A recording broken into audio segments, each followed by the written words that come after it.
Ako wapi? Letea yeye anataka. Si wacha tu nikuappoint ukue employee wa ikue leo. Wapi hiyo password? Leta.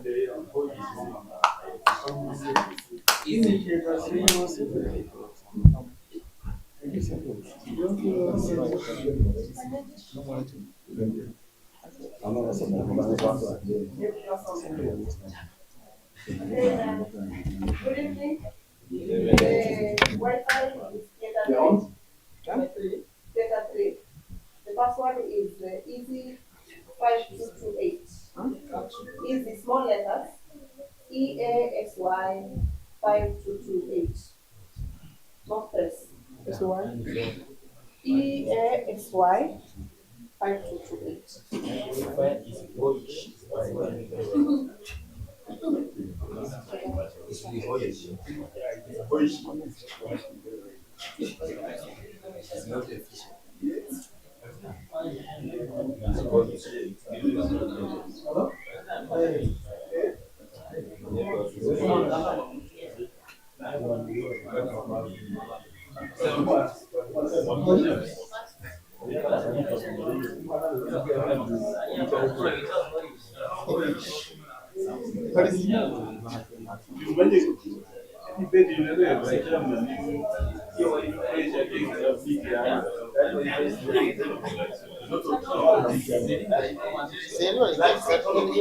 All about your choices. I want you to come or not.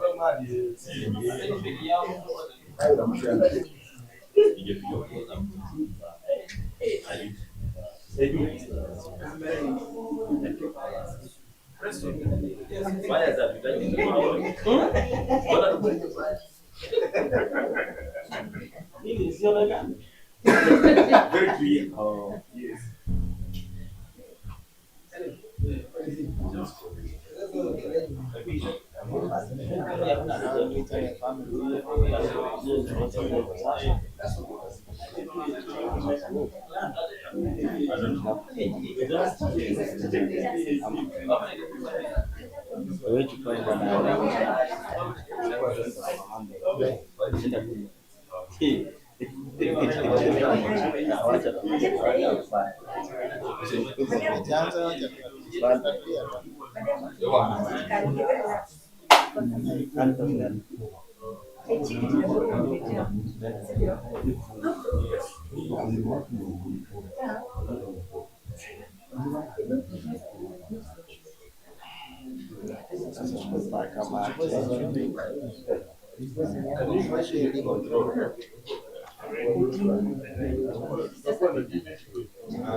Open yangu wacha niweka.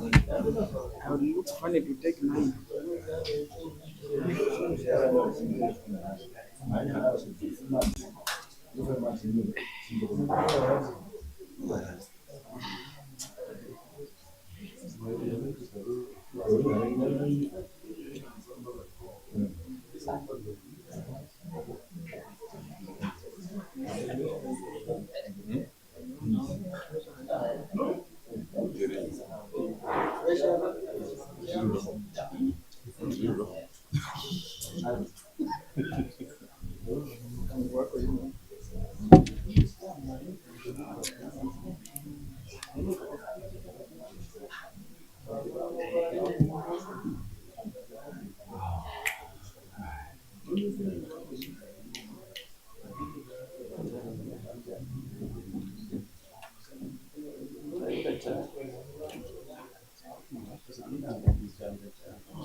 Nimepata link.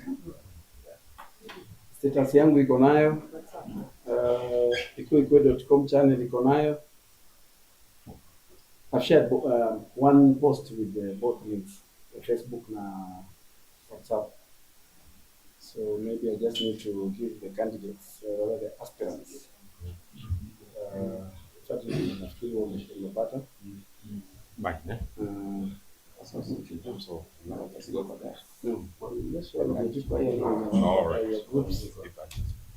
Just concerned with that.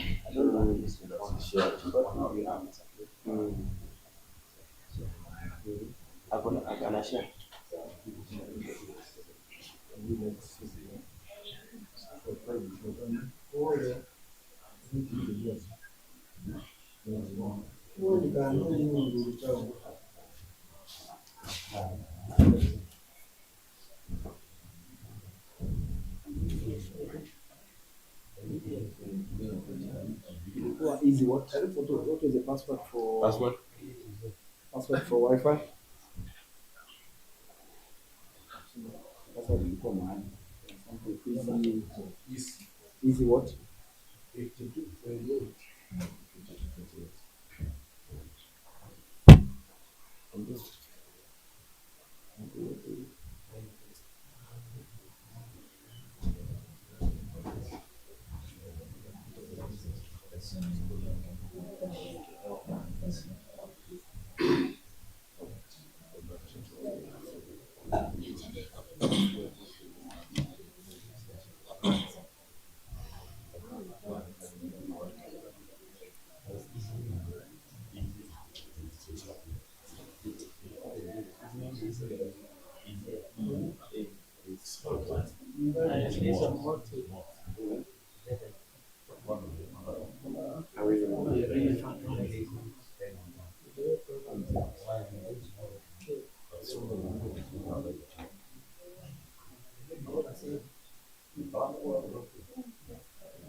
I know somebody is having me what?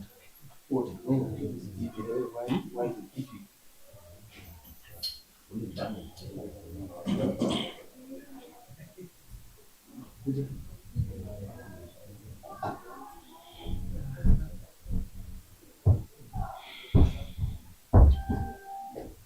Kuambia walete maji ya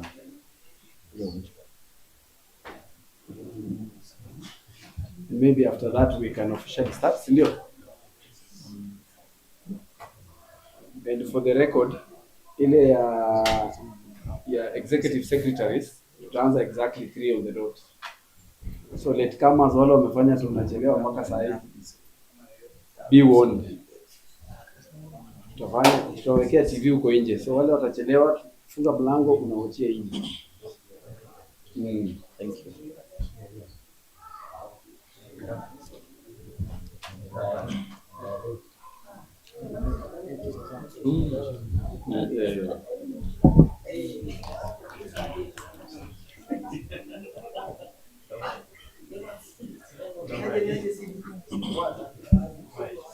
So I believe we have had enough time to share our link. Technical team, are we ready?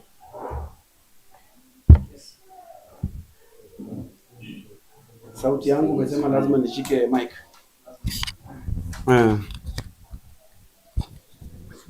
All right. Good to go?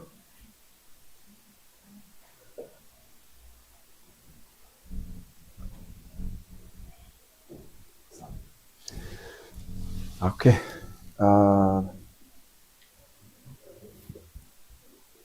Nani, wewe toka hapo kwa mlango. Kwa mlango uchunge huko. Movements we need to minimize.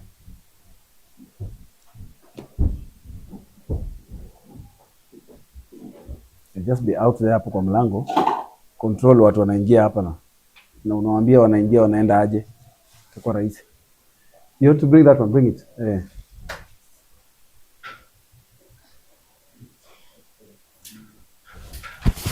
Kusaidia huko kwako usipige kelele music nini.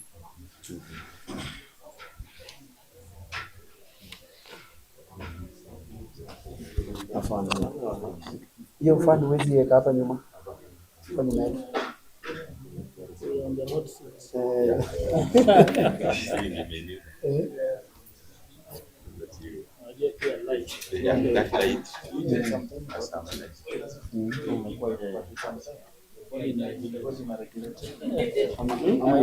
Ikuwe mbele hapa chini. Mbele ndio mzuri ama nyuma?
Nisaidie power bank.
Nilisema password ni easy 5 what?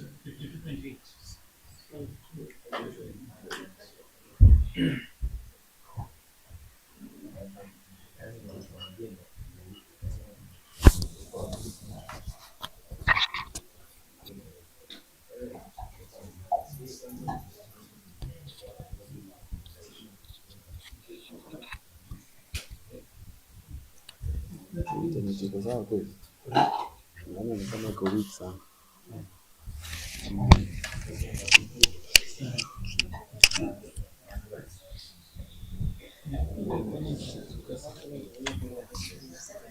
Nasema no internet.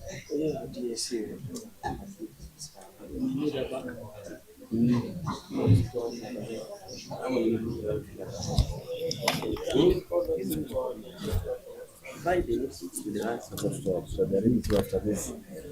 Tuone kama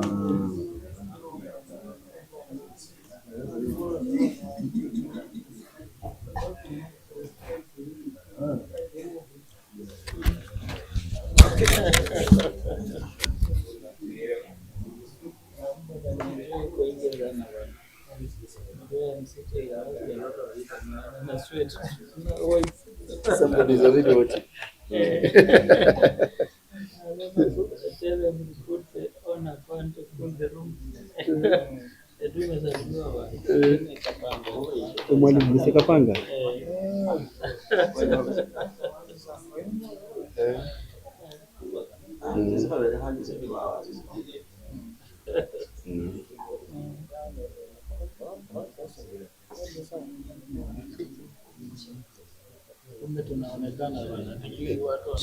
Sasa watu wanangoja.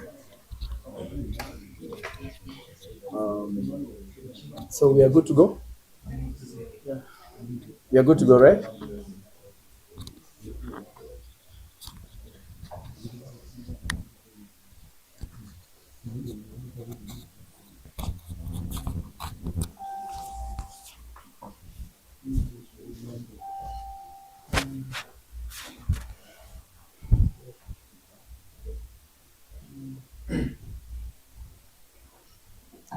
Good evening everyone. Karibuni tena kwa mara nyingine to today's debate. As usual, we do it live on Ikwe updates, both Facebook and YouTube. And I hope you've shared with your friends the links. Ningependa kushukuru sana the panelists wale ambao wamekuja and na mmenipatia easy time sana, nashukuru. I hope vile mmenipatia easy time, the plenary will also give us easy time here. Let us have a very sober debate that will help wale walimu ambao hawajawafikia waweze kujua what exactly they stand for, and more so just knowing them in general. Wakati mwingine hizi campaigns huwezi fikia kila mtu. Let's hope that Ikue is bridging that gap and we are doing it equally to all of them. So we are beginning our debate via a prayer. I notice Anne is here. Anne, you can pray for us. Then we can go into introduction.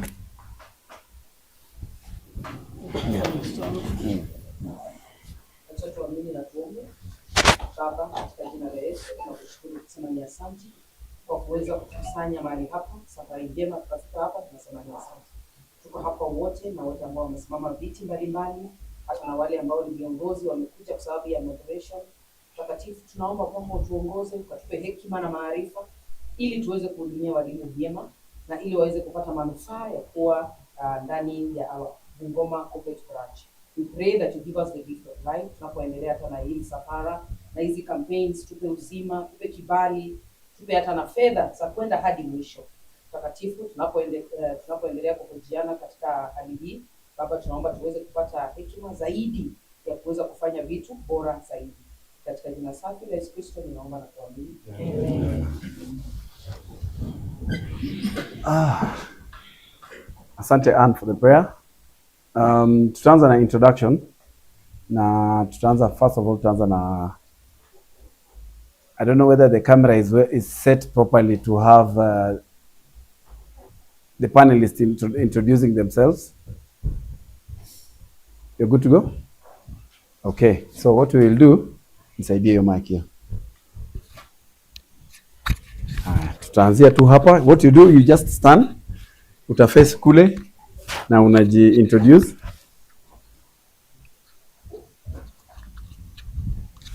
Good evening. My name is Juma Mungao, David Principal Chenjeni Friends. Thank you. Good evening. My name is Lilian Cheshari, a teacher at Kim Girls High School. I'm the assistant treasurer. Bwana Yesu asifiwe. My name is David Barasa from Ndengerwa Secondary School and the current chair. Mjamboni nyote. Jina langu Waske wa Bolinga. I'm the immediate former executive secretary and I'm competing in this race. Mungu awabariki. Habari walimu. My name is Levi Ngai, the incoming KUPPET chairman. Asante. God is good and all the time. God is good. I'm Mr. Masibo, Kabula Boys High School. Thank you.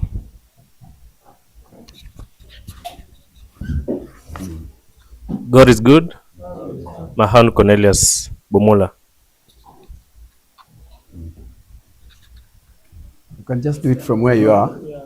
Mungu ni mwema kila wakati. My name is Billy Juma, teacher junior secondary.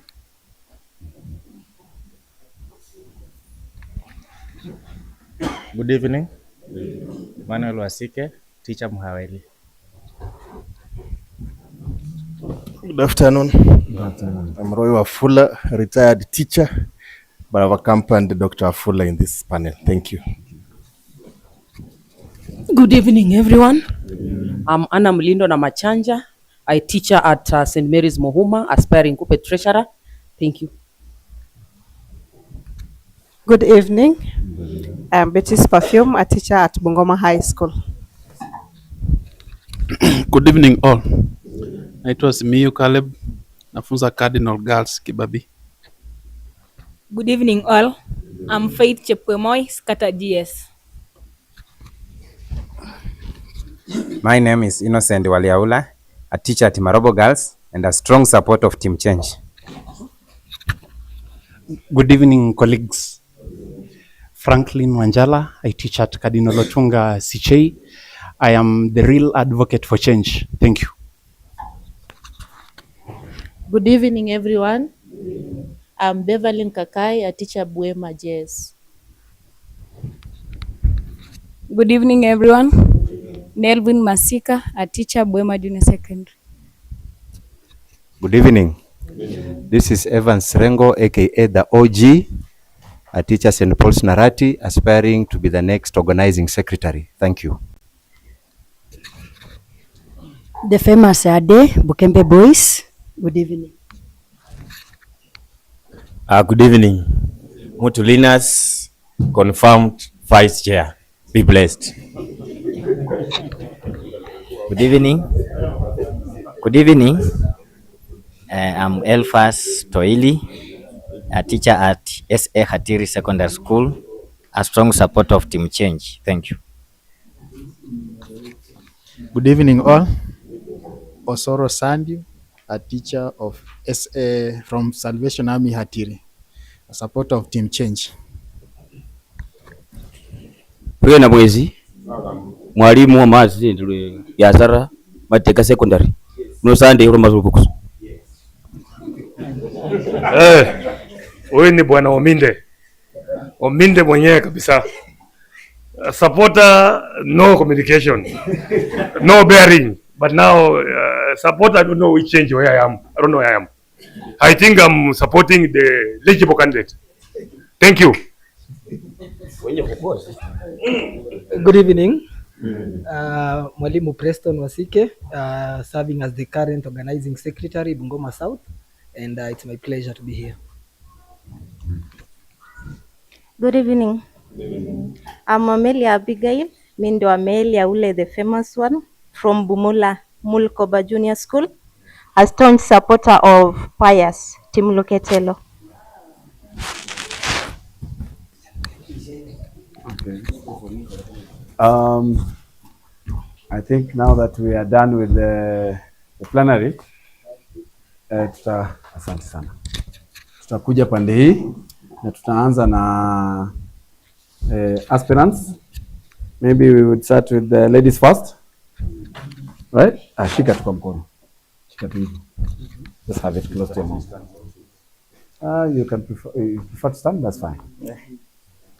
Aka karibu na mdomo. Okay. Panelists, colleague teachers, good evening. Good evening. My name is Madam Margaret. N stands for Namkuchu Wechuli. I'm vying for Assistant Executive Secretary, Ngoma branch. Yeah. Thank you. Thank you. Next. Thank you, our two able hosts, panelists, and our dear teachers. Good evening. Good evening. I'm called Ferdinand Wamalwa, a teacher at St. Gizito Mayanja Secondary School Mixed, an aspirant for Assistant Executive Secretary 2026. Thank you. Well, good evening. This is Samuel Wafula Maina, a teacher at Bokoli Boys, aspiring to be the next assistant ES. Thank you. Thank you. Being a Sunday, Bwana Yesu asifiwe. Mungu ni mwema. I'm Simiyu Pius Wanjala, a teacher of biology and chemistry at Wamalo Kijana Kandui.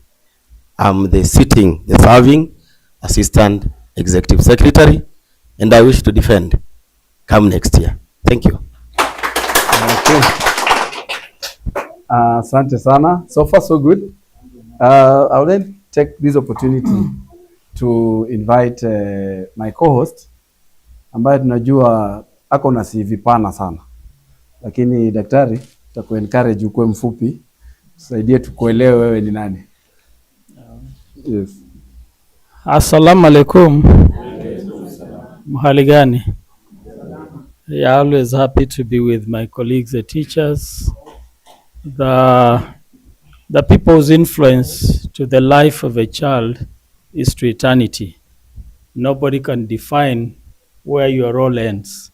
So my name is Dr. Wafula Robert. I'm a senior lecturer in the Department of Educational Psychology, Kibabii University, the director, Office of Careers and University Mentor. Above all things, I know many of you know me. We interact greatly concerning the mentorship of our young people, guiding them in careers. And I'm here today as a friend and as a partner in this field because we must redeem education. We must ensure that we hand over education to our children, an education they will be proud of.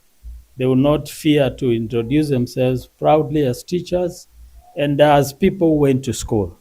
But as it were now, we are in a very intricate position. But yes, we can.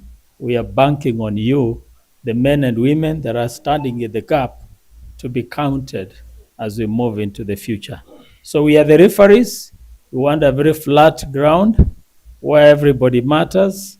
And I think we are here to interact using our mental prowess. We may reduce our emotion and other things and engage at a higher level an intellectual intercourse and debate that can heal Bungoma County, Kenya, and the world as a whole. So you're welcome into the field. Thank you. Asante daktari. So ladies and gentlemen, my names are Edward Omalo Simiyu. Wengine mnanijua kama Edu ama Ikue, si ndio? Kama mbaya kabisa. So vile tumekuja hapa leo, kila mtu amekuja kujitetea hapa, and I thought it wise to have an expert in the name of Daktari Robert to come and assist us understand our aspirants. There are so many rules that we can put in such a debate, but wacha tu tuseme tukue na decorum, si ndio? In whichever thing you want to do, let us just have decorum. Hata kama unataka kuuliza swali, you will have your opportunity, because after sisi tushamaliza maswali yetu, plenary mtakuwa na nafasi yenu. But based on the first experience ile tulikuwa nayo, hatutakubali nyinyi muulize directly. Hizo maswali zenu zitapitia through sisi, so that we will ask your question, yes, but we will have to moderate how it is asked. Is that okay? Yes. Ula anapinga, tafadhali hata usihekol, hata usiseme kitu, polepole tu, toka tu polepole uende, because we also want to protect our image as Ikue. I want to protect my image as the moderator, as the person who has come up with this idea for the purposes of assisting so many people out there know our aspirants. Assist them, reach out far and wide. So nafikiri hapo so far tumeelewana, si ndio? So tutakuwa na sessions mbili. Session ya kwanza tutawauliza maswali hapa. Tukimaliza tutaenda for a break. Our aspirants wamekuwa gracious enough kututengenezea kikombe cha chai. So we will do kikombe cha chai for about 10 or a maximum of 15 minutes. After which we'll come back. The second session would be mostly maswali kutoka kwa plenary, and hao wanaweza kuwa na swali ya kuulizana, si ndio? Ile yenye si hatujauliza, but kindly let us stick to what we are here for. Hata nyinyi mkipata nafasi, tafadhali msiulizane vitu za nyumbani, si ndio? Kama mlikuwa na beef mahali, waachia tu huko, uliza ile yenye iko related na the position that we are talking about right now, si ndio? So kindly with that, with those few remarks, I think we are good to go. And maybe I'll start with the very first question. Tuanzie kwa incumbent. Hii mic sasa ni yako daktari, but sasa utakuwa na facilitate hawa, mimi nitakuwa na facilitate hawa, so that it's easier kutumia sisi wote. Sure. So when you ask them a question and they have to respond, you just give to them. So why do you think you should be considered for the position of Assistant Executive Secretary, KUPPET? Thank you very much. I want to take this opportunity to humbly answer that question. That I didn't thought about it to vie for this position for prestige or maybe to get a name, but we want transparency and continuity in our branch. This branch, Bungoma KUPPET, is a very big branch. And remember what we had in the HEM, last HEM, we had things that are can bring shame to a teacher. We are the teachers who went to school, and we want to be handled with decorum. So what we saw at Pusakala, it's like the records were not kept very well, and that's why they budgeted for less people, less teachers.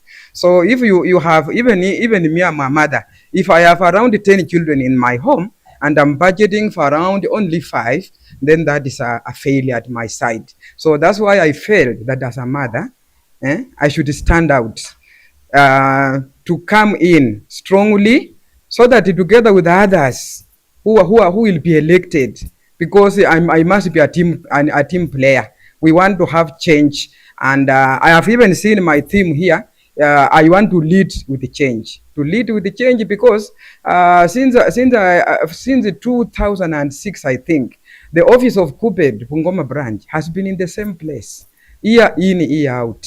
So we must have a place where we can build up an office of KUPPET, so that when teachers come there, they can also be handled with a lot of decorum. So I feel that place is not a fit for us, because sometimes we get it transfers and somebody is coming crying in front of the bank.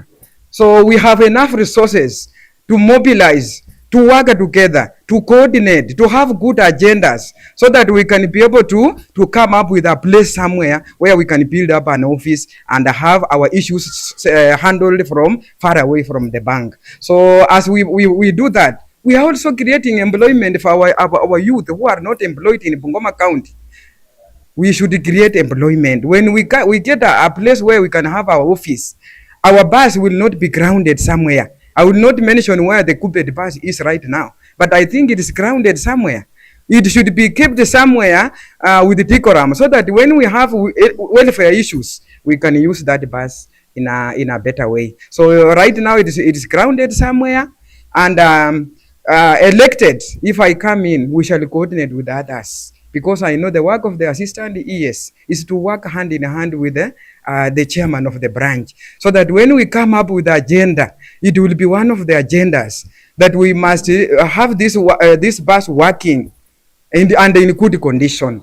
So that's why I'm saying that I cannot sit back because I've worked for so long. People who have been there, they have been there for years. We should even come up with a constitution, and a constitution whereby we can set a term limit for this office. You cannot own a union.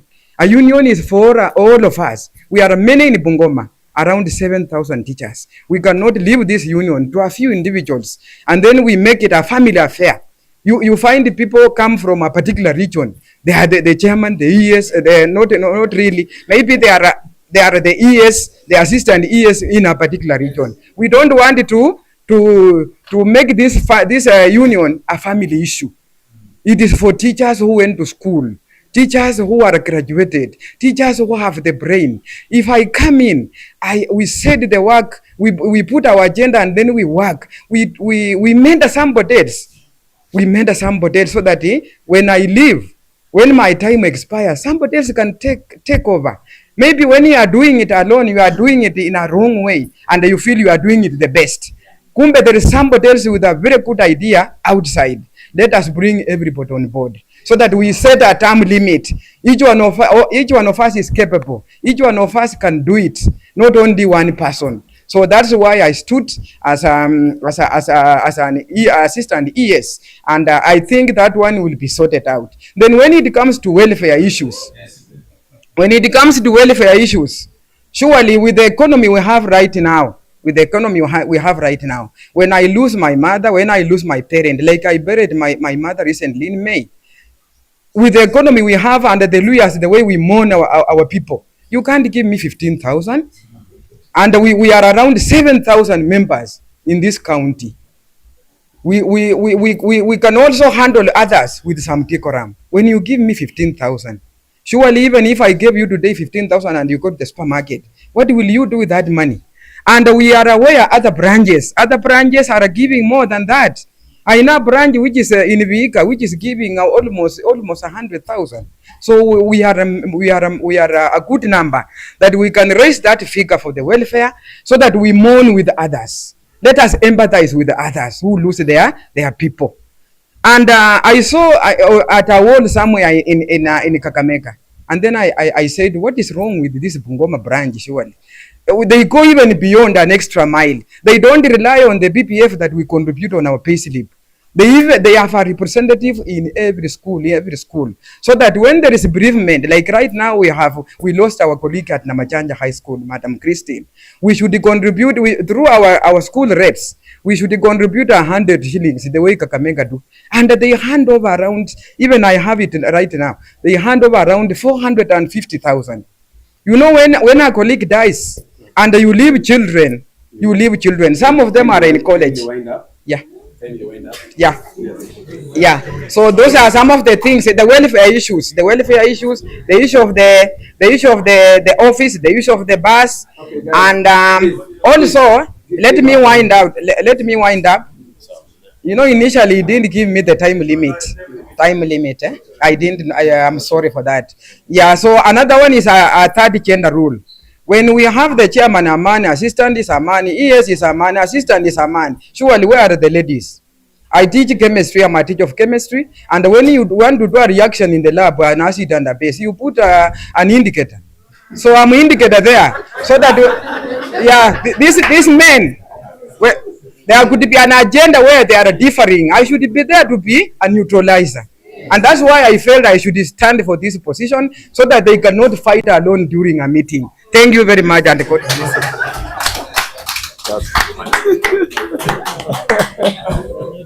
Okay. Asante sana Madam Neutralizer.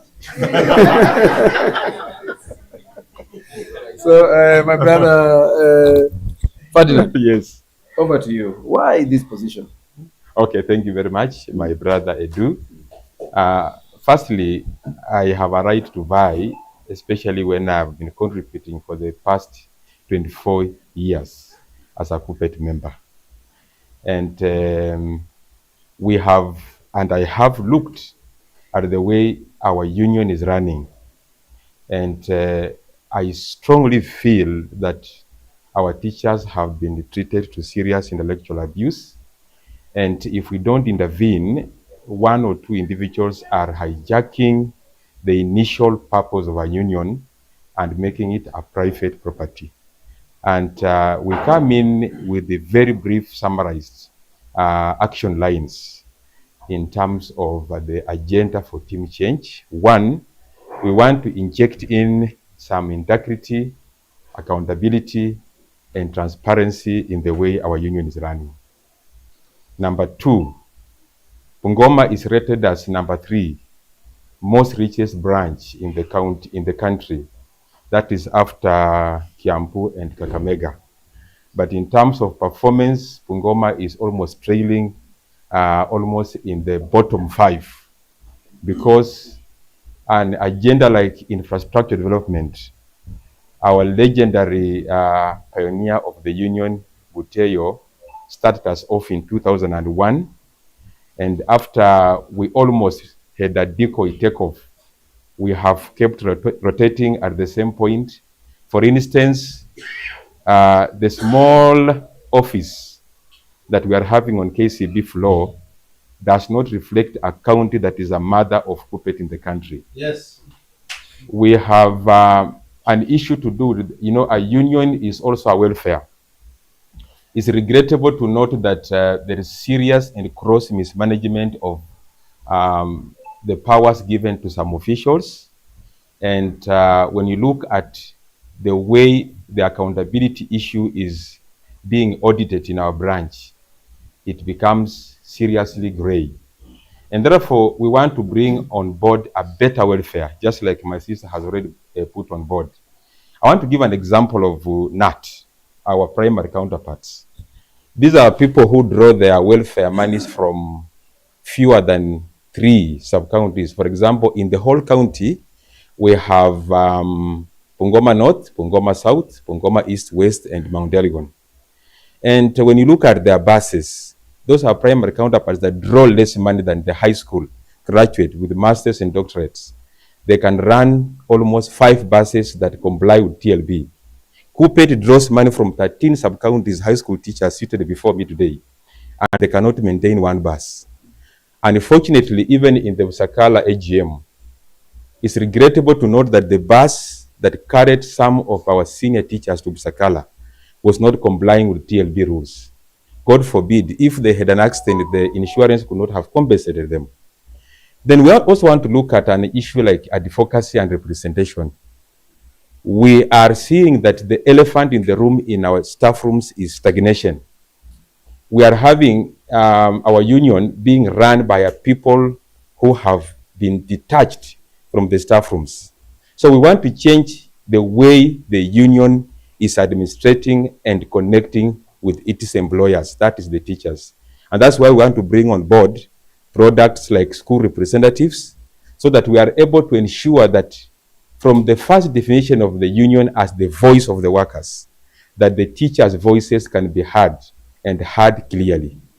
And then could be, lastly, we have an issue to do with also the aspect of bereavement, which my sister has already explained. I don't want to belabor so much, but overall, I can say that there's a serious problem in the way our union is operating, and it needs our people to strongly bring on board second liberation and what we are referring to as change. Thank you. Sansana, over to you, Victor. Yeah, I think I have the incumbent. And I begin with the incumbent. Yeah, you can tell us who you are. What have you done that you feel you want to be given another time to run another round? Thank you, Daktari. Maybe I'll introduce myself once again. I'm Simiyu Pius Wanjala, a teacher of biology and chemistry at Wamala Kijana High School in Kandui. And I'm not starting today. I started work 23 years ago in Ikisi County. And what took me to contest is not the reasons my brothers are giving. I'm on record having contested a seat while still serving Kisi in the year 2006. When I came around Bungoma in 2008, I found my brother Wasike Waboringa serving as executive secretary. I joined him, he's here, and I was a very firm supporter.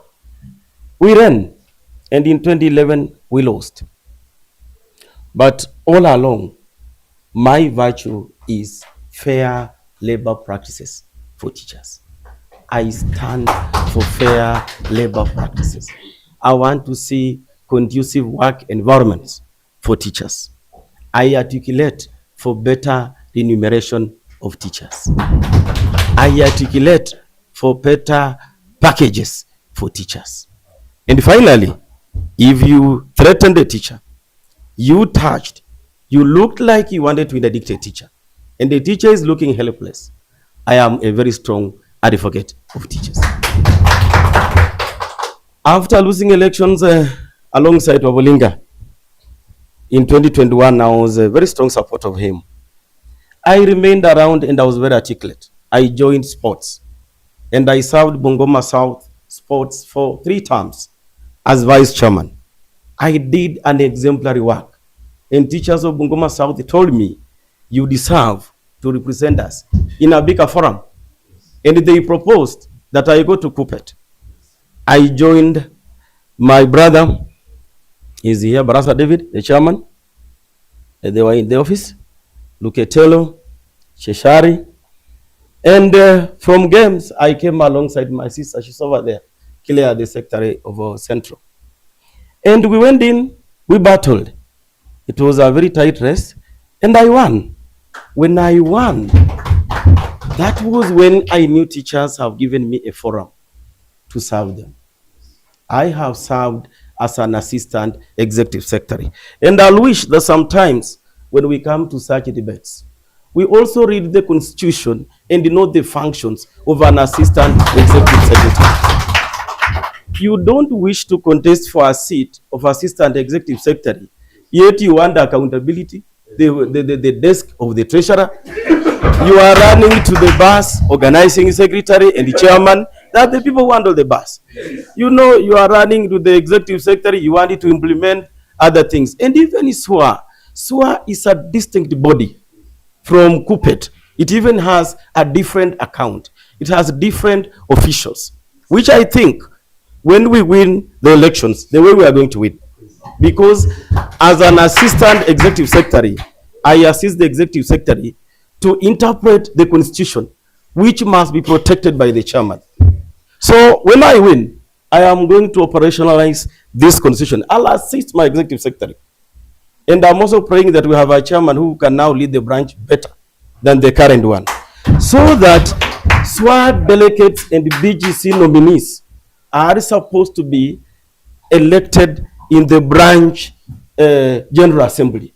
Like the first General Assembly next year, all teachers of Bungoma should be able to elect BEC nominees, BGC, and SWA delegates to run those things my sister and my brother are talking about. But why didn't we do it this time round? Because the protector of this constitution, in the function of the chairman, failed in his functions. So that is why the branch is in shambles. A minute, my brother. Thank I you. think you've gone off the question. Okay. I'm only giving. And then another thing, kindly, let us stop the cheering. Please. Apana. I think. Okay, please. I think you're clapping almost every time. Okay, please. Okay, bro. My brother. I'm the one who called for this meeting, and I have all the permission to be here. So if you feel what I'm saying does not work for you, you can stand up and go. You can ask the candidate to go with you. If that is what you want. Kindly, please. Start with you. Let me start with you. Please, just leave. Okay, kindly. Then let's have some decorum. Unajua problem ni skiza, mnaweza applaud, lakini si kila kitu anasema una applaud. Hey, you know. Hey, you're just being hecklers. But nanyi ni walimu bana, bro. You're teachers. And you know, by the way, your students are watching. I can assure you your students are watching. Na saa hii nikiambia tu jamaa wa kamera akuwa na kuzero in. Hata wewe utakuwa unaambia wanafunzi nyamaza, wanakuambia sasa wewe ni heckler tu kama sisi unatuambia nini? Can we do that? Thank you. Thank you. Thank you very much. Yeah, what we can say, let's not finish the game before it begins. Actually, I thought I only gave them an introduction to tell us who they are. And importantly, like him, he has the advantage of being the incumbent. So it's basically to state, if I was supposed to sweep classes, how clean are they? If I was supposed to wash clothes, how clean are they? Let's stick to our mandate. Because, you know, if we become everything, a master of everything, and a specialist of nothing will not go anywhere. So let's be clear, and I'm happy you are helping your other colleagues to interpret the roles, but then again, don't help them and leave it. So just be there. We appreciate. And then there are times will come and then now you've said this. Can you account? Can you specifically tell us the outcome of your role? And I think if we summarize, it'll be good so that we move. And for supporters, don't be overwhelmed. That's why I say today I want us to be cognitive. Let's leave the emotional domain, deal with the mind, the intellectual debate. I want to see the sweat from up. And it's good because we are beginning. Okay, thank you. Thank you for the interruption, although it was very unhealthy. I wanted to record that my disappointment, you don't also harass them.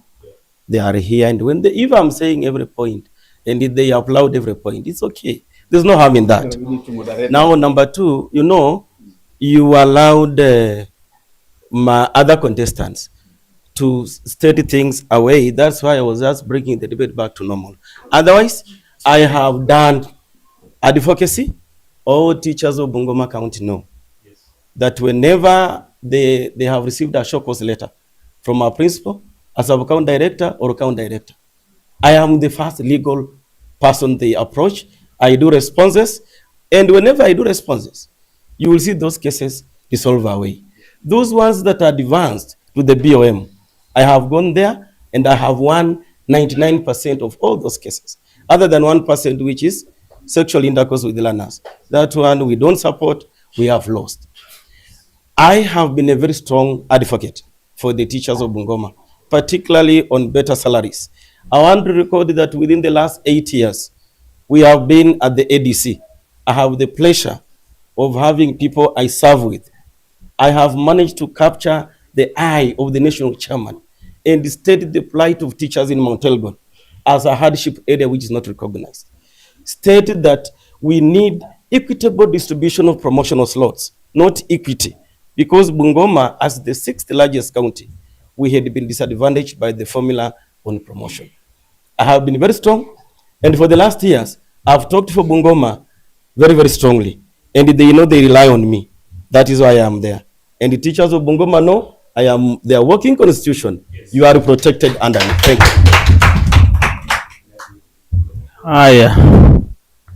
You've listened to him, and you also are telling us you have a better option. Who are you? What advantage do you bring on board? He has danced his game. Can you also dance yours in your tune? Thank you. As I said earlier, I'm Samuel Wafula Maina, and I'm vying for this position of Assistant Executive Secretary. And I have several reasons. It is true that we all need the union. It brings balance between us and the employer. But again, it is clear that we have a problem with our union, both at national level and at branch level. Colleagues, if you looked at the branch level today, we risk losing the importance of this union and representation as well. In our branch today, it is evident that two camps have been created. The one is being led by the sitting ES. Another one is being led by the sitting chairman. Colleagues, if we don't have a neutral candidate like Maina Samuel, we are losing the importance of this union. Colleagues are ailing. The Bungoma teacher is ailing. It is like the union representation has delinked itself from the classroom teacher. For instance, colleagues, I feel that there is an infringement in the constitution from the word go. When you find a colleague lamenting about bereavement, that is BBF, look at the BBF as a byproduct. What is the scope of BBF? The scope of BBF is that you have to benefit the nuclear family, your own parents, and parent-in-laws. Today in Bungoma, when you come to the parent-in-laws, colleagues are not benefiting. Yet if you ask the madam who is married and settled in a native husband's home, she will tell you the person who bears the biggest burden when it comes to the loss of the parent-in-law is that madam. If you ask a gentleman, a teacher who has ever lost a parent-in-law, he will tell you that is the most expensive funeral. Yet, today, we are not benefiting when it comes to parent-in-laws, and yet it is in the constitution. Colleagues, it's good the incumbent here has already touched on the question of BGC and SUA. Constitutionally, BGC is supposed to be from the BGA, where they are supposed to be elected alongside the BEC. In Bungoma, we have not been exposed to that. It has led to a poor representation in that there is handpicking of BGC members. That is why if you go to some staff rooms even today, you will find 2 members representing us. Colleagues, there is infringement of the constitution. We need a branch whereby BGC will be elected at the BGA. Colleagues, this position of the assistant ES is like a position of the deputy in a school. You are supposed to be the one ensuring there is unity when it comes to the leadership of the branch, and by extension, the teachers. But today, you look at our branch leadership, there is no unity, and it is evident. It is evident enough. That is why there are 2 camps today. If the deputy in a school behaves in a manner to disunite colleagues, there are those colleagues who will side with the principal and those who will pull away from maybe the principal, and it creates problem. The system fails. Today, there is no unity in our branch because I feel like there is nobody who has done enough to bring that unity in the branch. Colleagues, this leadership came in position or in place as a team. Alongside the way, they started sibling rivalry. The succession politics of the ES of 2031 is the one that has created this situation. And I'm afraid that if we just sit aside and let things run as they are running, we are going to lose the importance of the union. That's why I want to come in and bring that unity at the branch level. I want to bring that balance at branch level. Colleagues, I proud myself as a founder of the Bungoma Teachers FC. It has given me a platform and an opportunity to move around with my colleagues.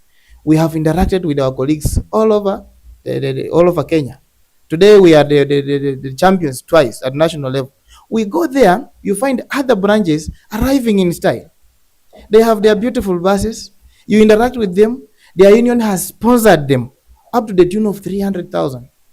You look back in Bungoma, even if you go for an examiner training as a union contributor, the best you are given is that fair reimbursement. But these other branches, colleagues are being sponsored fully. I'm dreaming of a union which can take care of a teacher by sponsoring the development of this teacher. Colleagues, we are also saying, as we interact with other colleagues, we are discovering that other branches have been able to invest through union dues. I can give an example of Busia, who have gone ahead and acquired plots around Alupe. They have put up hostels. Mtoto wa mwalimu Busia KUPPET akienda kusoma Alupe University analipa rent at a subside amount, half. Sisi hapa, we are just pulling and pushing each other about a union bus, which is the only investment that we have. The other day, the vice chair, who is contesting for position of chairman, was here. He went live, and he said, somebody asked him, what is wrong with the bus? He said that there was need for acquiring of spare parts, and that when the chairman asked about the receipts, then it brought chaos, and then the ES authorized that the bus is to be done what? To be packed. That is where we have reached. Colleagues, it is only fresh people without attachment who are ready to work with anybody who will win. By the way, I'm ready to work with any ES who will win. Be it the Barasa or be it Ruketelo, I want to assist him and work under him, but make sure that the leadership of Bungoma is coming back to normalcy. Colleagues, it is us, the teachers, the classroom teachers, who are coming to fix this problem we have found ourselves in. Today we are faced with CBG. You cannot proud yourself as a leader, as a union representative, when you look at our public service counterparts are having a very clear scheme of work. After some years, wanapanda. Sisi, we are exposing ourselves to something, I don't know how to define it. Colleagues, look at our national representation. The other day, we saw our union leaders going to State House. When our secretary at national level was given an opportunity, the first thing he said that he wants to move JSS from primary to be domiciled in high school. This is a representation. To me, I feel like we have been presented with an opportunity and we cannot seize it. How I wish he would have advocated for the autonomy of JSS to be a school on its own, and advocate for our brothers and sisters who have stagnated in C5 and C4 and D1 to be deployed as principals and deputies of those schools, so that we can create vacancies for us who are in C3 to do what? To move. At least that would have been better. But this is a person who starts say, "Walete tena JSS kwa high school." Who wants more workload? Sisi, Tayari wametolea workload imeenda huko chini. Tunataka administrative positions, not workloads. We have to change this leadership, which is only after capitation of the or union dues. It is rumored that even up to date, and I'm sure the incumbent will comment on this, that up to date, the JSS dues have never hit the branch accounts. Why? Because somebody negotiated that for the JSS to be in KUPPET, their union dues should go to the national office for a certain period of time. This is a cartel. This is not leadership. We want a leadership which can take care of the class teacher, the classroom teacher's interest. Colleagues are ailing. That's why I said, let me come in as Samuel Wafula Maina to bring balance, to bring unity, to make Bungoma branch work better. Thank you. Yes, I can see slowly by slowly we are nodding, we are balancing, and I'm sure with the time we'll ask, I know we are looking for the cat. The cat has been a problem to with the mouse. A time is coming now, who is the daring? We want to bind one so that we are loose. Karibu. We stick to what brought us here today. Yes. Yeah, the assistant executive secretary. But I thought you were cheering anybody who says anything kulingana na muungano. Yeah, that's why I said, yeah, if we play and score anywhere there is a goal, ukifika huko uone iko karibu nafunga tena unafunga huko, we will not have objectivity. And that's why I said as scholars, actually the entire world, the entire community depends on us to provide as a think tank. So we need to have that we call intellectual honesty, that we are going to be very bare, very blank, and very objective on what we need. Where we've done well, we say, keep it up. Where we have not done well, again, let's not take all the time complaining, but because I'm asking, what solution are you having? We can spend here 10 years complaining. Even in universities, we talked about factors that cause problems. We now want solutions, because we cannot solve any problem with the 10 factors that caused it. We only need one solution. So that's why I want us to focus ourselves. We have branch assistants. Do they understand what they are supposed to be? Or we are going to be a deputy teacher who again is also the head teacher.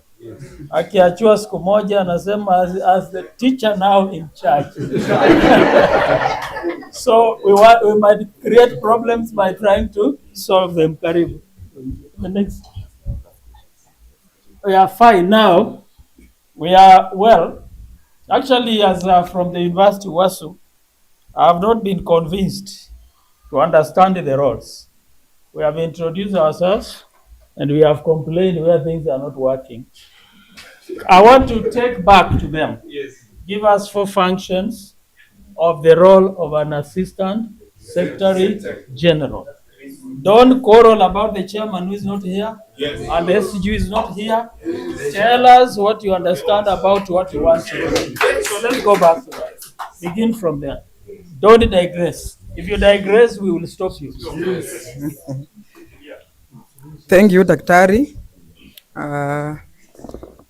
I think you still remember my name, Margaret Wechuli. I forgot to say where I'm teaching currently at Baptist Girls, Bungoma. And the role of an assistant ES is to deputize the ES, writing minutes of the meeting, and in collaboration with the chairman, they come up with agenda, that will assist the branch to grow, and also to maintain the register for teachers. Keep on maintaining that register. I know teachers normally get employed along the way, so you must include them in the register, and for transparency, that register should be kept well and maintained well in the branch. Yeah, so those are 3. Yeah, I needed only 5. You needed 5, huh? Yeah. Surely. That is intimidation of the highest order. let me talk, and then maybe when your time comes, you will also give yours. So also maintaining the register for teachers, and also working hand in hand with the chairman and other members to make sure that the projects for we come up with projects. We plan and we come up with the projects in the branch for teachers, so that if we have a project, we can mobilize teachers and we do it together. We do it together so that we can have teachers to feel comfortable. If we came up with a project, if we came up with a project, yeah. So those are 4. You needed 5, eh? It's okay, you can. You know, in life, the best players are spectators. But you give them a few seconds and see how the big ball, the leg is here and the ball is here. But anyway, that is life. Next, please. Now, thank you very much. One, just as he has put, when you look at the constitution, the assistant executive secretary deputizes the executive secretary in absentia. And the constitution just puts it in one sentence. And therefore, the duties of the assistant executive secretary are almost a replica of the executive secretary by delegation. Now, firstly, then you realize that the ES is in charge of both the administrative and organizational processes of the branch. And actually, he is also the CEO or the official spokesperson of the branch. He is also supposed to be in charge and maintain an accurate register for the branch. He is a convener of the meetings in liaison with the chairperson. He is supposed to be the one who keeps the financial accounts and the books and reads during the branch general assemblies. And then he also represents the branch at the National Delegates Congress. Actually, he represents our branch at the national level. Those are enough. Others you can read. Or do you want that the incumbent speaks or you speak first? I'm giving you a privilege. The incumbent is presenting himself as a working constitution. Yeah. Although I was telling him, don't refer.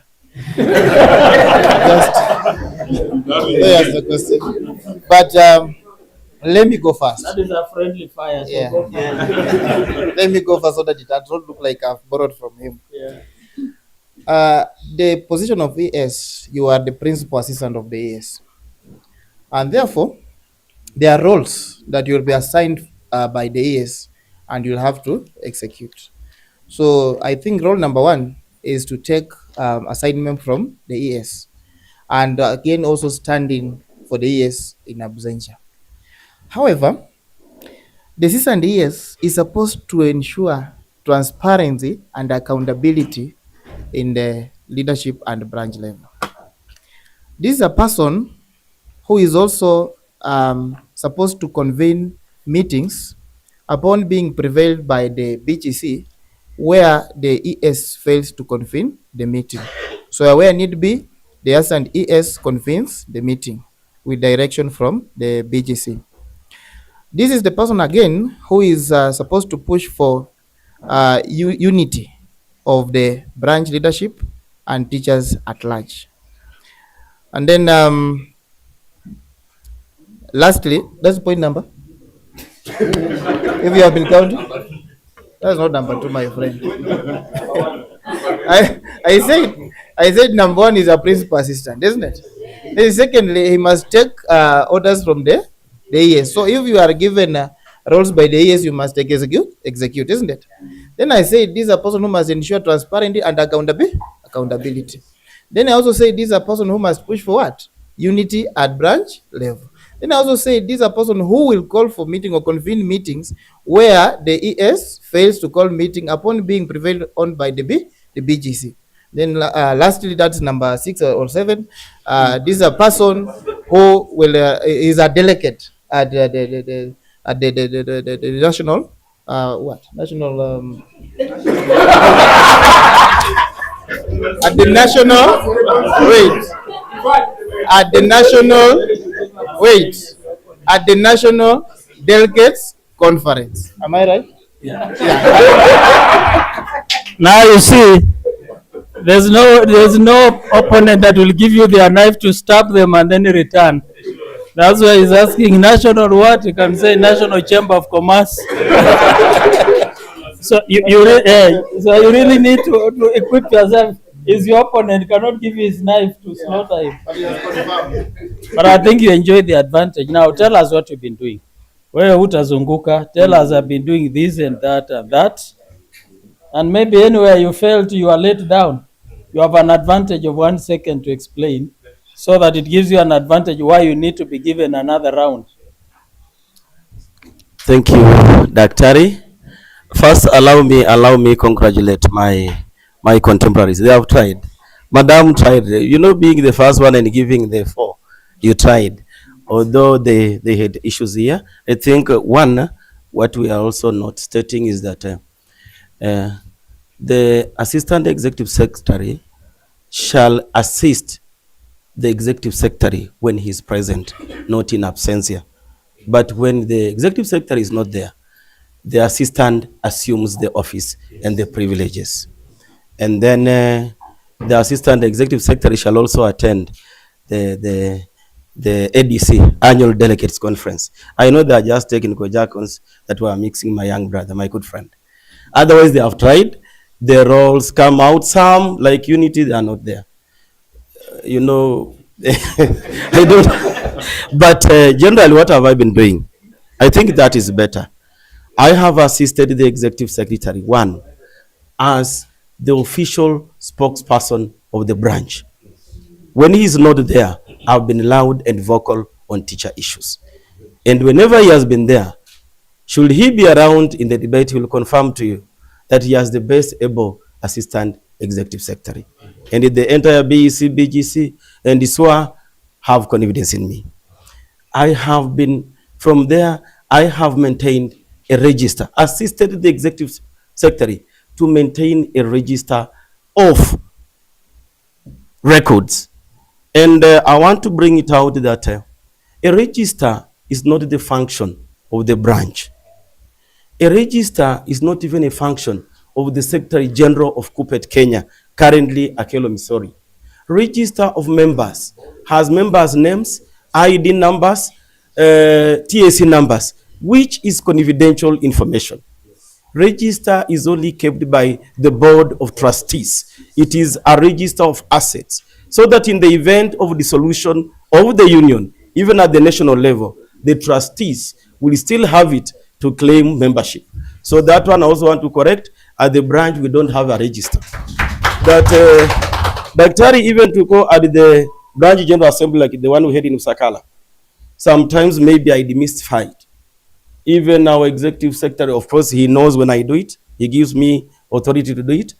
But our branch chairman and treasurer, sometimes I serve them with those byproducts that are not registers. You have to go to the TAC, fill confidential forms that you are just about to access information on the payroll, so that should it be misused, you can be sued. That is the information I bring the treasurer. That's the information she uses to give fair refund and everything. And immediately, I retract alongside the executive secretary for recording, because it has confidential information.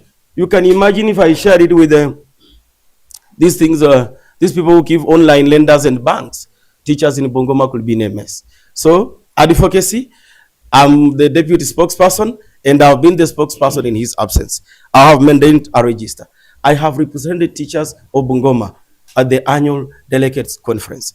I have prepared books of accounts, the ones that appear in the magazine whenever they come.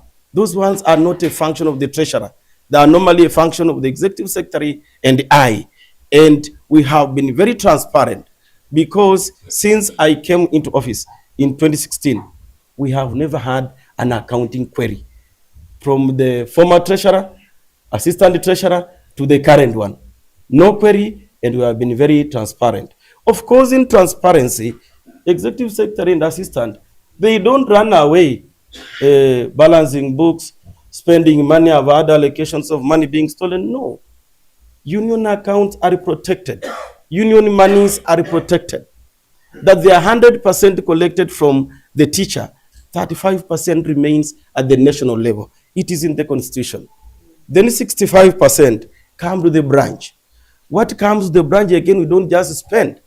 Regulations on expenditure are sent to the treasurer. So the treasurer tables the BEC, then the BEC allocates resources for expenditure, and we have accounted for. Then finally, the most important is representation of teachers at the decision-making table. What ails teachers is poor working conditions and very low salaries. You need a lion for an assistant executive secretary. And a lion cannot do it as a sheep. You need again another lion for another executive secretary. So we have been 2 lions. We have terrorized anybody who has threatened the teachers in Bungoma. And I'm telling you today, you don't hear of interdictions unless they involve sexual intercourse with Ghana. The rest we have done them. Last week, I was top notch. We have had a change of leadership at the county education office.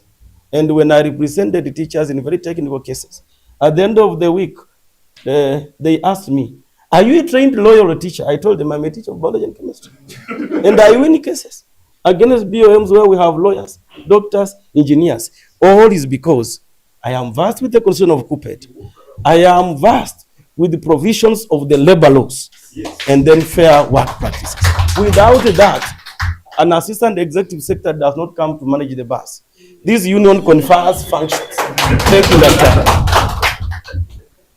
I like the way you are shooting your own arm, because my other question would be,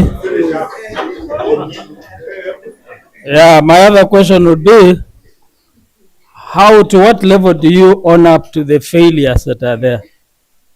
Because I'm told, and I don't want to say it loudly, because a giant and a respectable association like this hiring a green line to go to a function is not good. So to what level do you own up that failure? Because I think there is also what we call collective responsibility. You've been in office, so it's not about others only who failed. What do you think has ailed that? Just in a second, because that's how we grow leadership as you come to the next level. Maybe an announcement? There's an announcement here, KBZ 617F. The owner of this vehicle kindly just step out. Yeah, so what can you say? There are some things that they feel, the current team, sorry, be careful, sorry. There are a few gray areas and you've been part of the team. To what extent do you think you failed as a person? Because acknowledging failure doesn't mean that you didn't do your part. Maybe you did your part, but there are structural issues that you may even want members to address. Just in a minute. Thank you, Dr. Now you ask a fat question that needs a proper answer and you give me just a minute. I'll try. You can raise it and then we go to the plenary. Thank you. First, KUPPET Bungoma has never hired a green line or any van to any function. I only wanted to provoke you. Yeah. Number 2, as a person, I want to say one thing. I take challenges positively. So whenever a challenge arises, I don't take it as a failure. It gives me an opportunity to prove myself worthy. The weakest link we have had whilst currently serving, and I've told the teachers of Bungoma, we have not liked the rankles that have been there for the last 3 years. Perpetually, our branch has been in campaign mode for the last 3 years as officials, to the extent that a section of us is willing to serve teachers available, a section is not available, opposing the other section.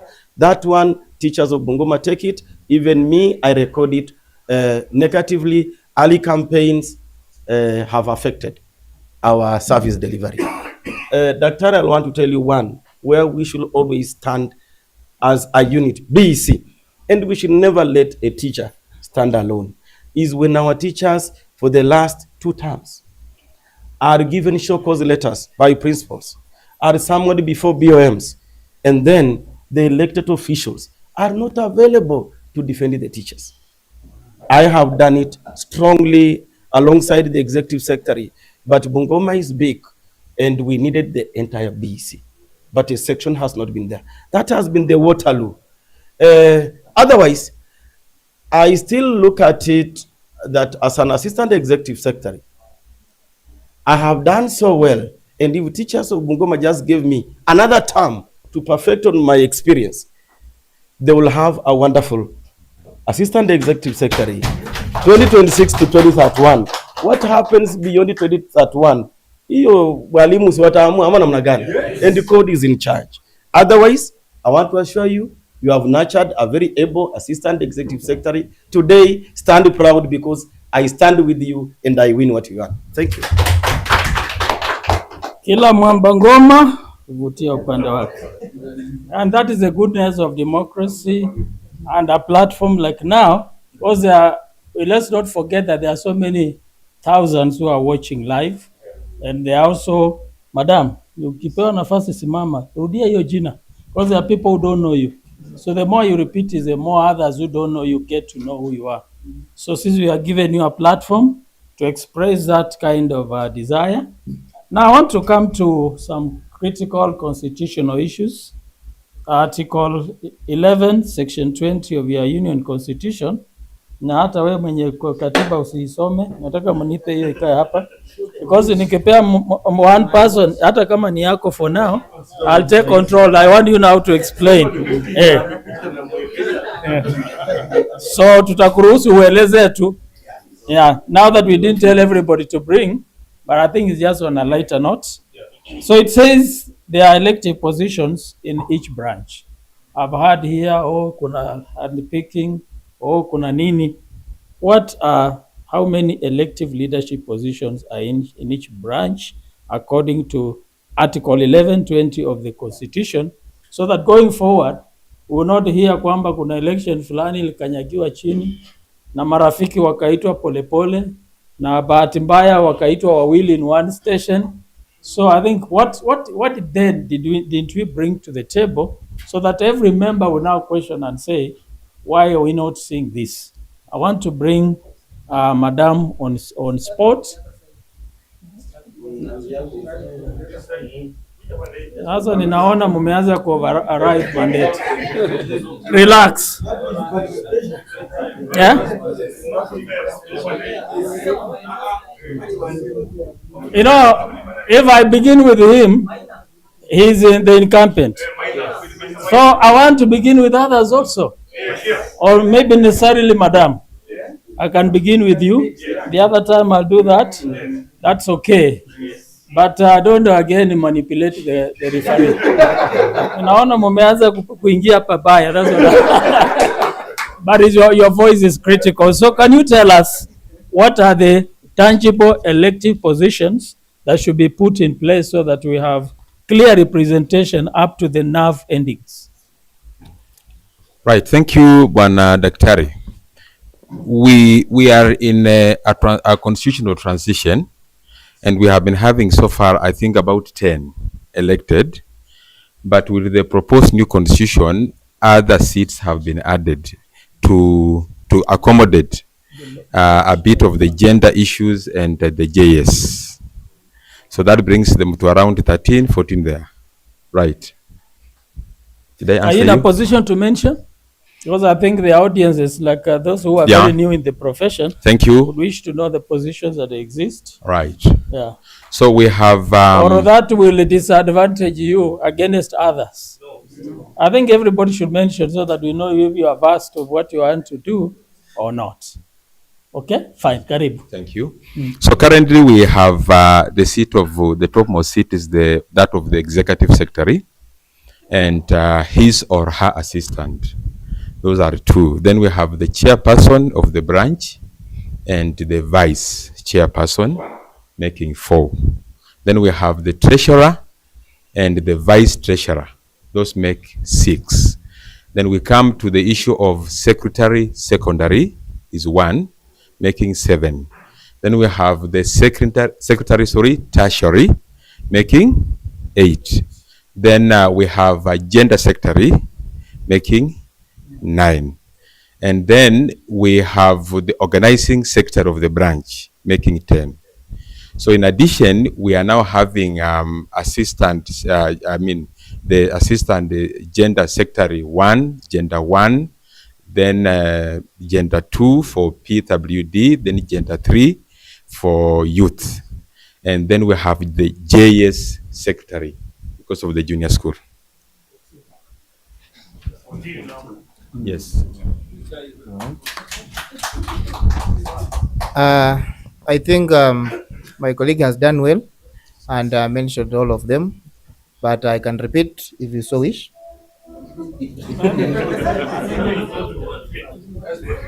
Okay. We have the seat of the ES, then we have the assistant ES, we have the chair and his vice, we have the organizing secretary, we have the secretary secondary, we have secretary gender, then we have secretary tertiary, we have secretary JSS, we have secretary gender 1, meant for I think ladies, then secretary gender 2 for BWD, then we have the secretary gender 3, assistant secretary gender 3, which is meant for the youth. Thank you. One more. Which one? He's saying, which one do you think you forgot? Anyway, memsaidia. I think it would not be fair to give the same question to the remaining two. Let's give them a different thing to digest. Madam, who is eligible to vote for you in your elections? Thank you, Daktari. The people who are eligible to vote for me are the teachers in the branch, Ngoma branch. Thank you. No, teachers who contribute for who are in the register of the KUPPET are the ones to vote for me. Yeah, thank you. Yeah, because I was wondering, kuna walimu wa Gumbaro pia, were they eligible? Retired ones are there, the ones that teacher forever one. So it's always good to be very clear. To make an addition to that question Madam has asked. Daktari asked Madam on who is eligible to vote at the branch. It's also good that we understand the provisions of the Constitution. It is teachers who have contributed to KUPPET for at least 3 months. Those are serving teachers. But any law in the KUPPET Constitution that is ultra-vires to the labor law and the Constitution of Kenya is null and void. The law states even former members of the trade who pay via cash and are below the age of 65 are eligible to contest for a branch election. So that when I want you to understand me, for you to contest first, you must be a voter. So the eligible voters, and that's why they contest. And this one, I want you, should you see anybody voting or participating in an election who is retired but is a former teacher, that person could have been cleared by the KUPPET and Registrar of Trade Unions because a former member of the trade, they are allowed. Thank you. Okay. Okay. Again, I'll reiterate. Watu wangu, I think mumeanza heckling tena. No, you guys, you have your time to ask questions. Kindly. Sindio, isikuwe ni kama kuna majibizano kati ya plenary na, sindio? I'll protect him as much as I'll castigate him whenever there's an issue. And for the record, wale ambao mjui, huyu jamaa tulikuwa naye shule moja. So I'm declaring, msianze kusema ati sijui ndio anaonea huyu jamaa, hapana. Huyu jamaa tumetoana naye mbali. But for the sake of this debate, we must be balanced. So maybe I will ask this question. Do we know the mission, the vision ya KUPPET? Wacha nianze na ndugu yangu Maina. Well, the mission. Give us the mission. Is to ensure unity, which will lead to justice, and an impartiality working environment. That is the bit I got in my Google Constitution. You know, I don't have the privilege of having a hard copy like my friend. Okay. Does it mean we have not been given constitutions? No, my question is not having them. My question was, does it mean you have not been given? So that everybody has to look for it their own way?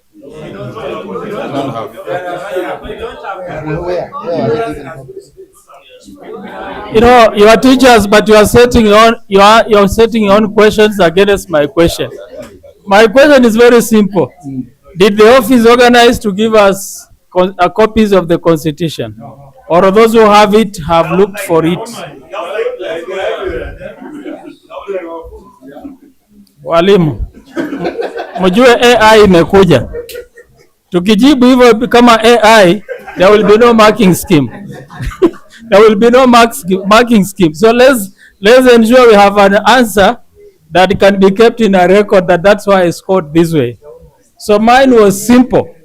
And as it is, like Mr. Ongoya, was it given to every member as a formal delivery? Or you are told go and look for it whichever way you get it? So that's what I was asking. Maybe when you realize that that is a need, the next office can organize and ensure every teacher has been given a constitution. Because saa zingine tunaweza Google vitu vingine hapa chat GPT, and those are just people's ideas, it's not the constitution. Yeah. Okay. Even me, I feel distracted by that. Unaona, that is why we need just to allow the panelists to react. Kwanza wakimaliza, we'll ask the plenary to ask questions. So, my brother, would you then please tell us something about the vision ya KUPPET? Now, just before I respond to that, when I do, the question looks a bit content-like, and especially I want to appreciate my sitting assistant ES in the knowledge of realization that the memory can be lost. He carried the hard copy so that he can assist him. But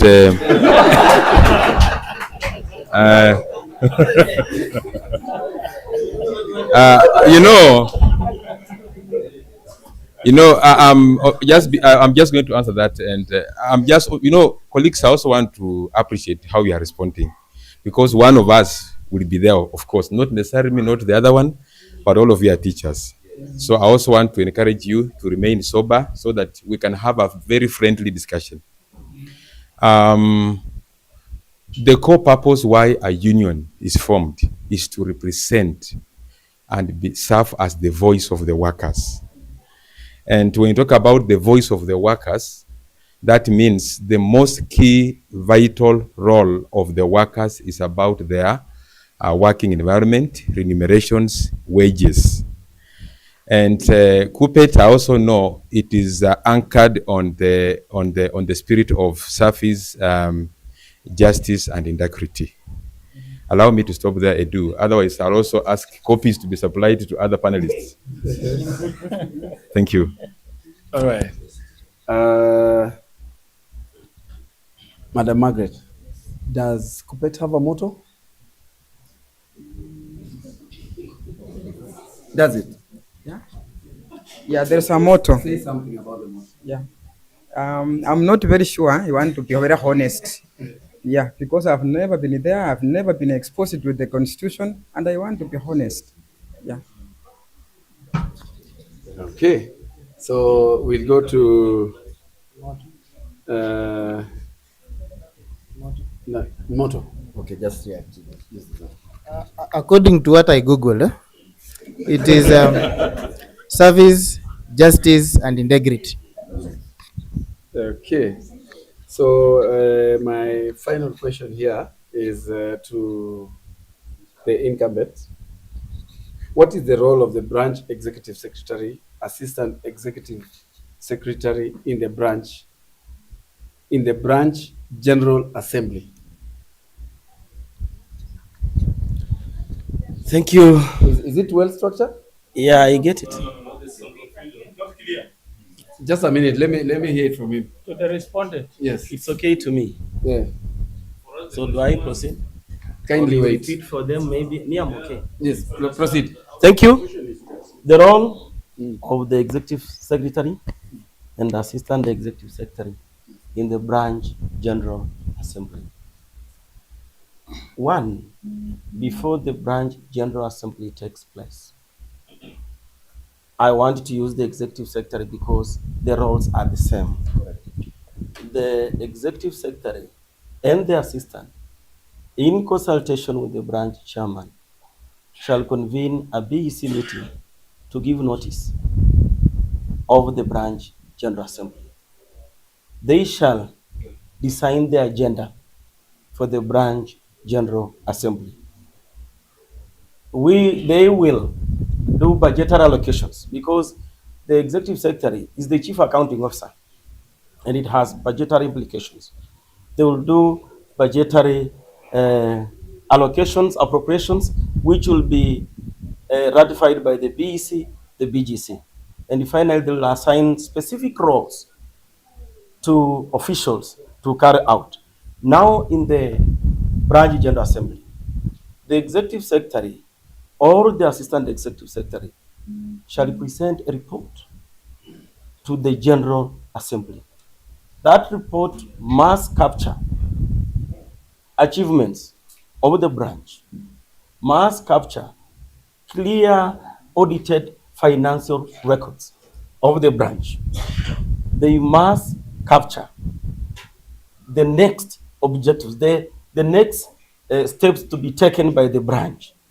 And the executive secretary will be the official spokesperson of the branch at the general assembly, because the executive secretary shall present the petitions of the branch and the members to the national executive board.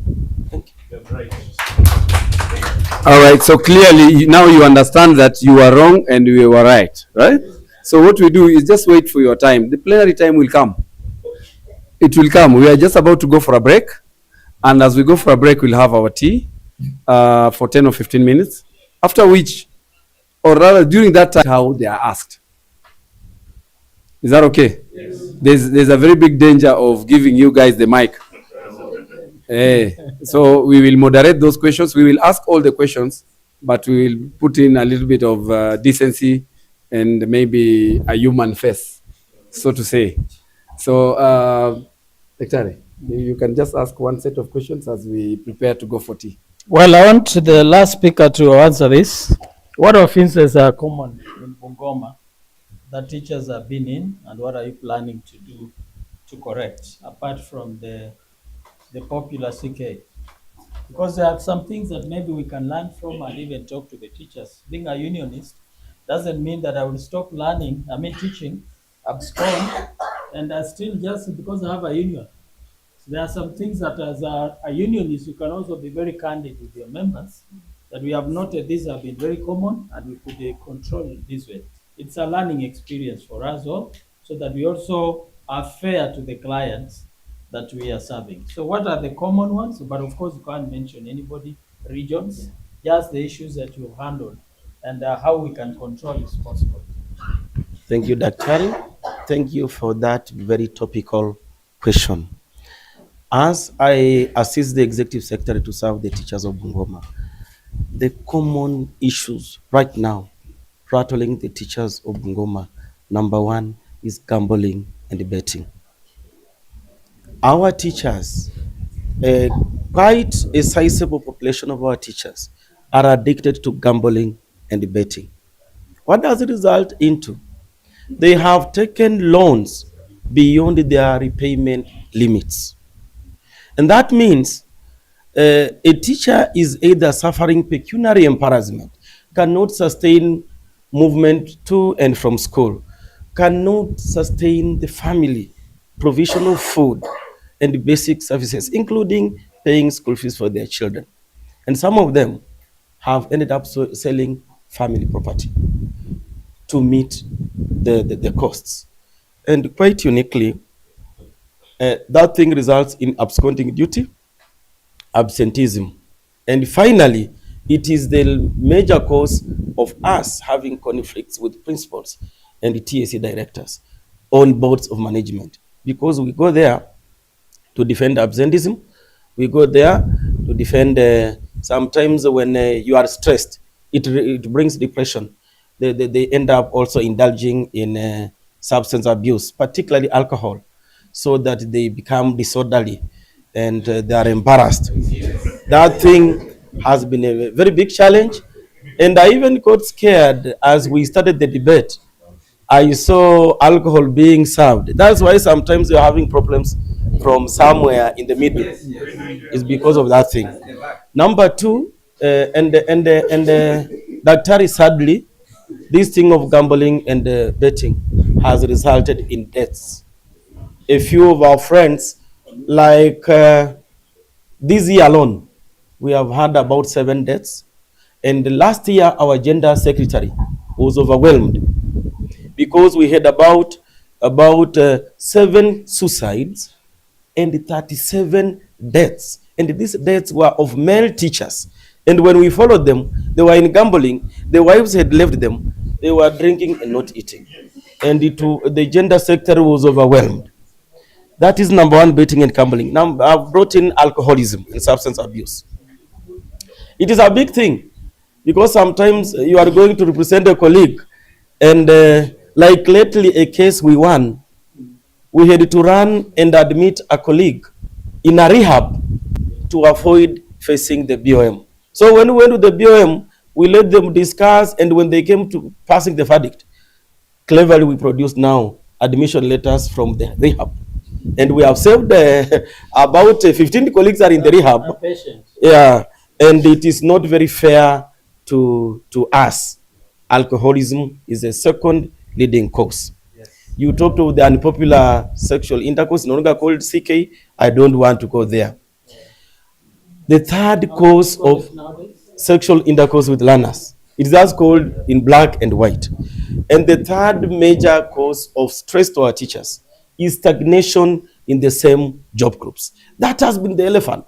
Most of the teachers you see are frustrated because the employer brought, I want it to be very clear, because you look at me, I don't know how to lie. We went to strike in 2015. I was not in the union. And the then government of President Uhuru Kenyatta removed all teachers from the payroll, KUPPET register, including me. So when we went to office in 2016, we were a very weak branch, and Bungoma, we had 400 members. Our national officials made a very grave mistake that should never be made again. They signed for career progression guidelines hurriedly without understanding the implications to the teacher. They brought so many job groups and so many hurdles for a teacher to move from one job group to the other. And that thing of stagnation has caused depression, has caused family breakup and low work morale. They are not promoted frequently. I want to assure you, your assistant executive secretary has now gained an experience to serve as executive secretary. And I can confirm to you that I'm a budding executive secretary for the future. I will not stop in Bungoma. I'll go for that office in Nairobi to send sanity to the National Executive Board, to send the real experience of a teacher to the National Executive Board. I'll build a strong BEC. Should I go through next year? We also learn from mistake. Actually, thank you for saying I also admit faults. I've told you we are divided. I am hoping that with the team Luketelo we have formed, we have learned from the experience of sometimes supporting people who will stab you. We have formed a clean team. We are going to build a very strong BEC. And I want to imagine that just after winning the elections of Bungoma, Luketelo should now say he is resigning and going for the main seat at the National Executive Board because he has the experience and the power to deliver. And teachers of Bungoma call him the lion. We want the lion to roar from Nairobi. Then allow the younger lion now to roar in Bungoma. Well, I think now there are real issues coming up. I was just inquiring to some point of clarification or just to shed some light. The presenter said that 7 teachers committed suicide this year. Please, just for clarity. I just want to Good. I think that one we can handle during Plenary. the time. Plenary. During the plenary time, kindly. Yeah. Kindly, during the plenary time. Yeah, so, but you can appreciate the fact that, order please, order please. We may appreciate the fact that I plead that we be organized because we are at a critical time. The union actually is not just there for others. We are at a critical time that you realize if we do not have the right people who can speak on issues, then you find that is the ultimate end is death. Because if teachers are dying, maybe my next question is what has the intervention been there? Has there been counseling people? I'm a counselor, trauma counselor, I've never been approached. Those are issues we need now to ask ourselves. What do we need to do going forward so that an honorable teacher like ours does not die jumping from a ghorofa because bibi ametoroka na ameenda na watoto wote. Umekuja shuleni, you are talking to yourself and the GNC say we don't want that one in our class, so that the teacher doesn't know whether to put you on any timetable. These are real issues. And it's not just for us. We are looking at the 7,000 teachers in Bungoma. And that's why we wanted a ground where there is soberness. Unfortunately, in Kenya, we have a good, what we call euphoria. And politicians have known the best way is create euphoria, that even if there is a goat with a uniform you want, you will vote it. It's after a while you realize, how did this goat go through? But it's because it had the right uniform. So we want the time to use our brains. So as we come back, we are not no emotion. We want substance that will build us so that we build our children for the future. We shall say, a rich man plans for a decade, but a poor man plans for every weekend to dance and finish. So are we going to be poor men or rich men who plan for 10 years to come? After the break, we'll be dealing with that. So I think with that means that we are going for a break. And those who have questions, kindly pass by here. Let us note them down. After this, we will also be joining you for chai. More questions tutachukua, but tukirudi hapa we will not want any more questions. Tutakuwa sasa tuko tayari kuuliza hizo maswali. Si ndio? So asanteni sana.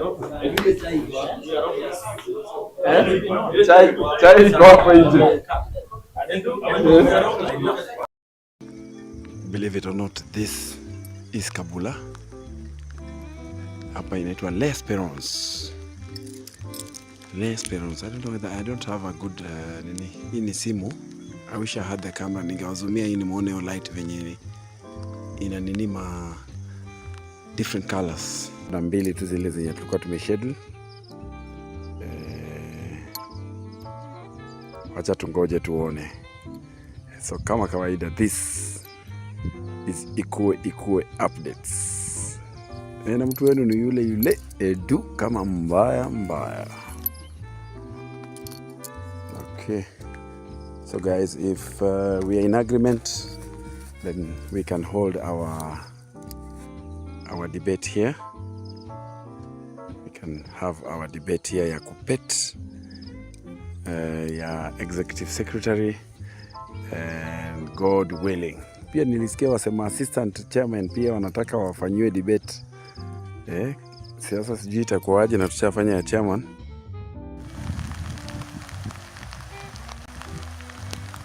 Okay guys, this is the very place I've been telling you guys about. It's drizzling.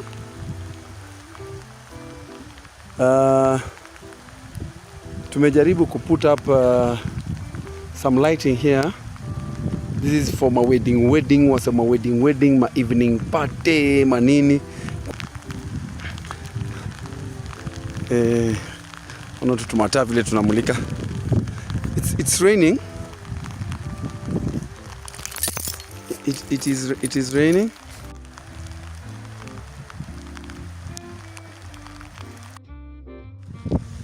Yes. Ndio hiyo sasa. So basically this is where we are.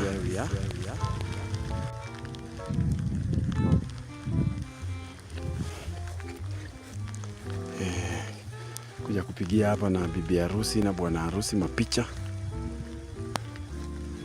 This is another place, more or less a hideout for VIPs.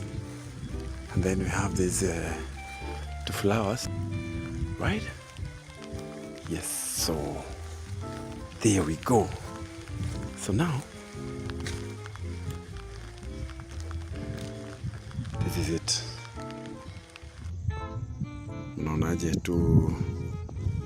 tuweke debate yetu ya Sunday tuiweke hapa tunafanya ukarabati hapa kujenga tu vitu tunaunda kidogo debate yetu ya KUPPET ina blink, ina light, yeah, so you see different colors. All right. This is Response. Wale walikuja the governors debate, unakumbuka? Ni hapa, so kama improve kiasi. And of course hii kitu inaletwa kwenu na Ikue updates, ikue.com. Mimi mwenyewe ni Edu kama mbaya.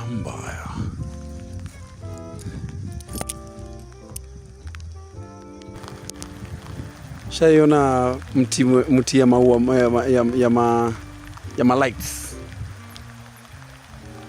You guys during the day, I'm sure you know this place. This is Ndozlema Stone Pitching. Yeah. So this is how the place looks like at night. Tunatengeneza ma lights kiasi. Ma lighting kiasi. Kumbuka hapa hakuna electricity, lakini tu umejipanga.